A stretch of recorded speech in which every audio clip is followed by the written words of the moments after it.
Hi குட்டீஸ், எல்லாரும் கதை கேட்க ரெடியா? இன்னைக்கு கதையோட தலைப்பு பசிக்கு உதவி.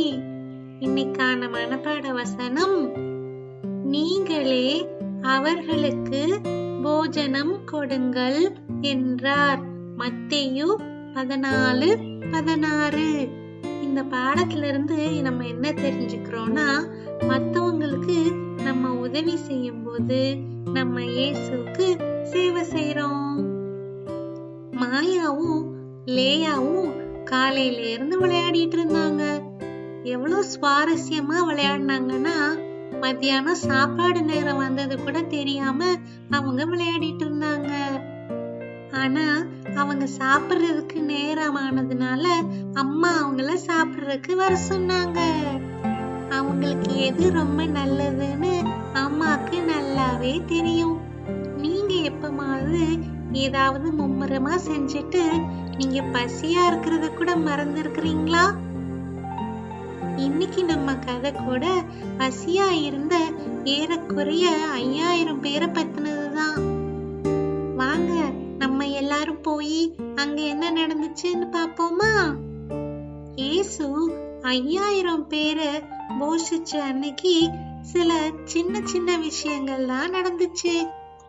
இயேசு சொல்ற விஷயங்களை கேக்குறதுக்கும் அவரு உடம்பு சரியில்லாதவங்களுக்கு சுகம் கொடுக்கறத பாக்குறதுக்கும் ஒரு பெரிய கூட்டம் கூடி வந்துச்சு. இயேசு ரொம்ப நேரமா அவங்க எல்லாருக்கும் பிரசங்கம் பண்ணிட்டு இருந்தாரு.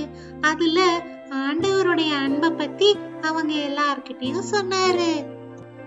அவங்க எல்லாரும் அங்க கூடி வந்து ரொம்ப நேரம் ஆயிருச்சு. ஆனாலும் இயேசு தொடர்ந்து அங்க பேசிக்கிட்டே இருந்தாரு. பசிக்க ஆரம்பிச்சதும் நிறைய பேரோட வயித்துல சத்தம் கேட்க ஆரம்பிச்சிருச்சு. அந்த சீஷர்கள் கூட ரொம்ப பசியாவும் களைப்பாவும் இருந்தாங்க. அதனால அவங்க இயேசு கிட்ட வந்து சொன்னாங்க, எல்லாரையும் வீட்டுக்கு போக சொல்லுங்க, யாருக்கும் குடுக்கறதுக்கு இங்க சாப்பாடு கூட இல்ல. அவங்க எல்லாரும் நாளைக்கு வந்து மீதி பிரசங்கத்தை கேட்கட்டும். இயேசுவும் கூட காலையில இருந்து பேசிட்டே இருந்ததுனால ரொம்ப களைப்பாயும் பசியாவும் இருந்தாரு. ஆனா அவர் சொல்ல வேண்டிய விஷயங்கள் இன்னும் நிறைய இருந்துச்சு. சுகம் பெறதுக்கு காத்திருந்தவங்களும் இன்னும் நிறைய பேர் இருந்தாங்க. அதுக்கு இயேசு சொன்னாரு, சரி, அப்ப இங்க இருக்கவங்களுக்கு நீங்களே ஏதாவது சாப்பிட கொடுங்க. சீஷர்கள் போய் அங்க இருந்த கூட்டத்தை பார்த்தாங்க. அவங்களால எண்ண முடியாத அளவுக்கு மேல ஜனங்க இருந்தாங்க. பிலிப்பு சொன்னாரு, இங்க இருக்கிறவங்க எல்லாருக்கும் சாப்பாடு கொடுக்கணும்னா 1 வருஷத்துக்கான சம்பளம் தேவைப்படும்னு. அந்த நேரத்துல அவன் கிட்ட இருந்த கொஞ்சம் சாப்பாட இயேசு கிட்ட பகிர்ந்துக்கிறதுக்கு இருந்த ஒரு பையனை அந்திரேயா கண்டுபிடிச்சாரு. ஆனா அந்த பையன் கிட்ட 2 சின்ன மீனும் 5 சின்ன அப்பங்களும் தான் இருந்துச்சு. ஆனா அதுதான் இயேசுக்கு தேவையா இருந்துச்சு. யாராவது ஒருத்தர் பகிர்ந்து கொடுக்கறதுக்கு முன் வரணுமே. இயேசு அவனோட அந்த சாப்பாட ஆசீர்வதிச்சாரு. சீஷர்கள் எல்லாம் அதை எடுத்துட்டு போய் எல்லாருக்கும் கொடுக்க ஆரம்பிச்சாங்க. இந்தாங்க, இத வாங்கி சாப்பிடுங்க, இது உங்களுக்கு, இது உங்களுக்கு, இது உங்களுக்கு அப்படின்னு எல்லாருக்கும் கொடுத்தாங்க. அந்த சின்ன பையன் அவன் கிட்ட இருந்த சாப்பாட இயேசு கிட்ட கொண்டு போய் கொடுத்தான். இயேசு அதை ஆசீர்வதிச்சு அத பல மடங்கு பெருக பண்ணினாரு. அந்த சின்ன சாப்பாட அந்த பையன் அங்க இருந்த 5000 ஆண்கள், பெண்கள், பிள்ளைங்கன்னு எல்லார்கிட்டையும் பகிர்ந்துக்கிட்டான்.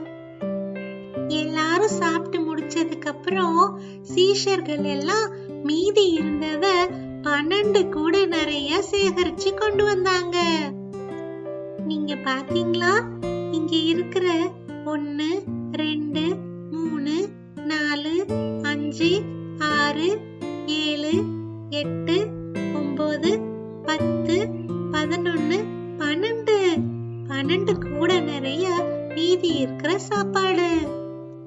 ஒரு சின்ன பையனோட சாப்பாடு 5000 பேருக்கு மேல போதுமானதா இருக்கும்னா உங்ககிட்ட இருக்க ஏதாவது ஒண்ணு வச்சு இயேசுவால என்னெல்லாம் செய்ய முடியும்?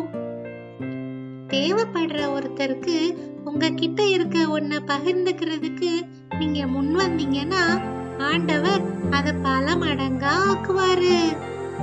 தேவையில இருக்கிறவங்களுக்கு நீங்க உதவி செய்ய முன் வரும்போது நீங்க இயேசுவுக்கும் உதவி செய்றீங்க. நீங்க எல்லாரும் இந்த சின்ன பையன் மாதிரியே மத்தவங்களுக்கு உங்ககிட்ட இருக்கிறத பகிர்ந்துக்குவீங்களா? மறுபடியும் உங்களை அடுத்த வாரம் சந்திக்கிறேன்.